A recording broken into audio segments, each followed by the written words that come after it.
Hi hello ನಮಸ್ತೆ ಗೆಳೆಯರೇ, ನಾನು ನಿಮ್ಮ ನೆಚ್ಚಿನ ಜೀವನ್ ಕುಂಡಿಪಾಡಿ ಮಾತಾಡ್ತಾ ಇದ್ದೇನೆ. ಕಡ್ಡಿ ಖಾಲಿ ಹುಲ್ಲು ಕಡ್ಡಿಯಾಗಿರ್ಬೋದು, ಬಟ್ ಅದರಲ್ಲಿ ಅದೇ ಆಲೋಚನೆಗಳನ್ನು ಮಾಡಿ ಕಥೆಗಳನ್ನು ಸಾವಿರಾರು ರೂಪದಲ್ಲಿ ಬರೀಬೋದಲ್ಲ. ಕಡ್ಡಿಯ ಮಹತ್ವದ ಬಗ್ಗೆ. ಕಡ್ಡಿ ಬರೀ ಕಡ್ಡಿಯಾಗಿರ್ಬೋದು, ಅದರದ್ದೇ ಮಹತ್ವಗಳು, ಅದರದ್ದೇ ಮೌಲ್ಯಗಳು ಕೂಡ ಇದೆ ಅಂತ ನಾವು ಭಾವಿಸ್ಕೊಳ್ಬೇಕು. ಅದೇ ಕಡ್ಡಿ ಒಂದು ಸಣ್ಣ ಗೂಡನ್ನು ಕೂಡ ಕಟ್ಟಿ ಬಿಡ್ತದೆ ಅಂದರೆ ಹಕ್ಕಿ. ಅದೇ ಕಡ್ಡಿ ಸಣ್ಣ 2 ರೂಪಾಯಿಯ ಅಥವಾ 1 ರೂಪಾಯಿಯ ಬೆಂಕಿ ಪಟ್ಟಣದ ಕಡ್ಡಿ ಮದ್ದಿನೊಂದಿಗೆ ಇರುತ್ತೆ.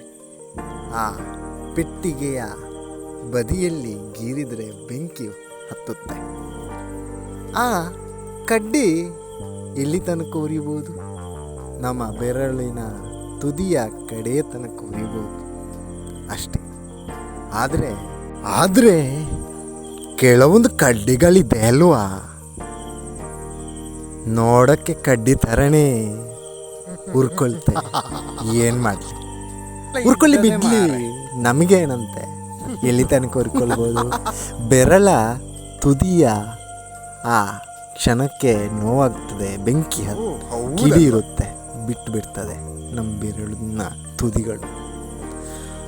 ಹಾಗಿರುವಾಗ ಕಡ್ಡಿ ತನ್ನದೇ ಮಹತ್ವ ಹೊಂದಿದೆ ಅಂತ ನಮಗೆ, ನಮ್ಮೊಳಗೆ, ನಮ್ಮ ಮನದೊಳಗೆ ಅರ್ಥ ಮಾಡ್ಕೋಬೇಕು. ಬರೇ ಕಡ್ಡಿ ಅಲ್ಲ ಅಂತ ನಾನು ಹೇಳ್ತೇನೆ.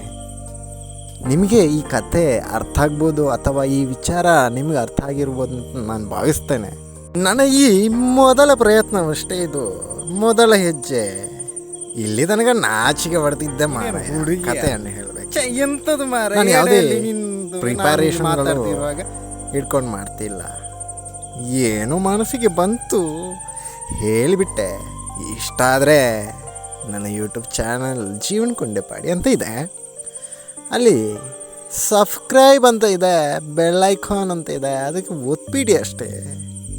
ಇಷ್ಟ ಆಗಿಲ್ವಾ? ಲೈಕ್ ಮಾಡಬೇಡಿ, ಡಿಸ್ಲೈಕ್ ಮಾಡಿಬಿಡಿ. ಇಷ್ಟ ಆಯ್ತಾ? ಕಮೆಂಟ್ ಮಾಡಿಬಿಡಿ ಮಾರಾಯ. ಹಾಗೂ ನಿಮಗೆ ತಾಳ್ಮೆ ಇಟ್ಟು ಕೇಳಿದ್ದೀರಾ, ನಿಮಗೆ ಧನ್ಯವಾದವನ್ನು ಹೇಳ್ತಾ ಇದ್ದೇನೆ. ತಾಳ್ಮೆ ಇಟ್ಟು ಕೇಳಿದ್ದೀರಾ.